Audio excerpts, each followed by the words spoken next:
7:30 is where most diets fall apart, not just because of hunger, but because of decisions that were made in the hours beforehand. The feeling of losing control at night is familiar and it's tiring. The cravings that people give into, the binging, the constant snacking, it is something that is predictable. It's not as random as you might think, and if you just know where to look, we can actually get ahead of actually solving the 7:30 problem.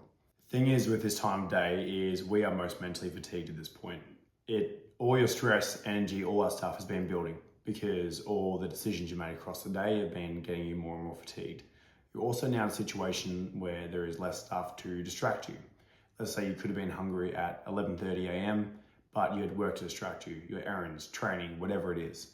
Now, things are just quieted down, but it's just you with your thoughts, and the thoughts are in a position of more fatigue. So it's no real surprise people will tend to drop off at this point, but what we need to do is just get ahead of these things. So rather than make decisions when you're really fatigued, one of the things we can do is just make decisions when you are not fatigued. Might sound silly, but people will understand the premise of, oh, I don't want to go to the supermarket while hungry. Whereas in the fat loss context for nighttime, what you might find is, look, I don't want to make these decisions when I'm already tired. The same kind of principle can apply because you're just not going to be your best self at that point with making the best decisions. So one thing would be just removing the framework for you to make the decision at that time. Either have a coach make it for you another time, or you in a more clear state of mind when you're feeling more motivated, when you're actually meal prepping on the weekend or whatever it is. So that'd be part one. It's just planning these things ahead of time. Part two would be making sure that the meal is satiating, it's large. It is going to get you to a situation with your dinner time meal where you're not as peckish afterwards just because you're full. Sounds like a simple thing. People screw it up all the time because they've been raised in a world of small portion sizes is what I need for fat loss. Not really considering the unintended consequences of a small meal will lead to large amounts of food on the other side because you're still hungry and your stomach isn't volumized. Another thing to understand is that kitchen boredom is a thing.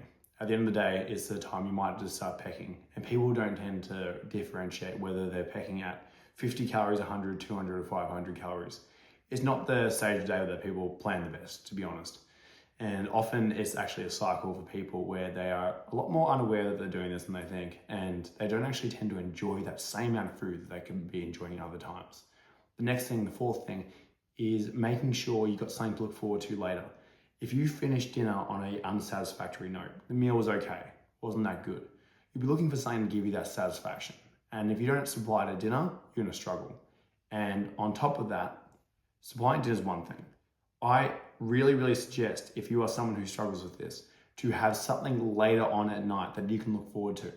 If you feel like you are done at 7:30 p.m, where these problems start to kick in, then I'm just waiting for breakfast the next day, which you may or may not enjoy. What can be nicer instead is actually planning a snack, meal, dessert, whatever it is, around 9, 10, whatever it is, that's closer towards your bedtime, when the hunger signals from dinner have dropped off. I can look forward to that. What you tend to see with people is when they have that, they might have their 300 calorie snack. It might prevent them from doing 400 or 500 calories of just mindless snacking that they don't enjoy nearly as much as a pre-planned thing, and they've lost control. They feel less confidence. And then when you're not executing the way that you want, you feel like, I'm breaking my diet, you feel less confident the next day. Because you feel less confident the next day, you feel like you can't execute on the next evening again. And it can become a bit of a cycle. So one thing I'd just like to leave you with is, if you are someone like this, get, again, some plans for a meal later at night. A satisfying dinner that's large, a dinner that's enjoyable, so you're not looking for more, being aware of the mindless snacking. You do this and you execute for a few days, now that same momentum we're talking about can actually start to roll with you. Oh, great, I did really well Monday and I enjoyed things. I'm not trying to find a relief from it from Tuesday. You're actually more confident to execute Tuesday the way you want. And then the momentum starts to flow. It starts to build. And then each day becomes easier and you're more confident in yourself, and there's a lot less noise, it's mentally quieter, and you actually have a sense of confidence that you might not have had here. So just a few days of execution, planning away from getting towards better fat loss. Thanks for watching. Comment if this helped, and please look into the 18-day coaching guideline in the description. It's free. It shows you all kinds of different ways that we've been able to help people with their goals. Thank you for watching.